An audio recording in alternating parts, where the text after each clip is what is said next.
නිරෝගී කාන්තාවකට දරුවෙක් පිළිසිඳ ගන්න දායක වීමට නොහැකි පුරුෂයෙක් ඉන්නවා නම් බොහොම අදසරු භාවයෙන් පෙළෙනවා කියලා අපිට අර්ථ දක්වන්නට පුළුවන්. විවාහයට පාත්‍ර වෙච්ච අලුත තියෙන ඔවුන්ගේ අඹුසැමි සම්බන්ධකම් ක්‍රමක්‍රමයෙන් අඩු වෙනවා. දියවැඩියාව, අධික රුධිර පීඩනය, ඒ වගේ රෝගී තත්ත්ව, ඒ වගේම අධික තරබාරු බව, නොයෙකුත් මානසික රෝග වලට ගන්න විශේෂ ඖෂධ වර්ග වෙන්න පුළුවන්.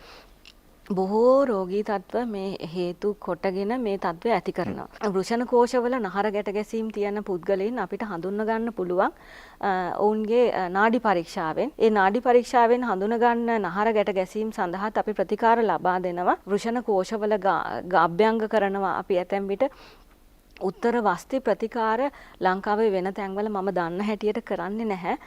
පිරිමි අය සඳහා කරන උත්තර වස්ති ප්‍රතිකාරات අපි කරන ඒ ප්‍රයෝග අපි යොදවලා ඔවුන්ගේ ධාතු හොඳ මට්ටමකට හොඳ උසස් තත්වයකට ගන්න පුළුවන් කරලා දෙනවා.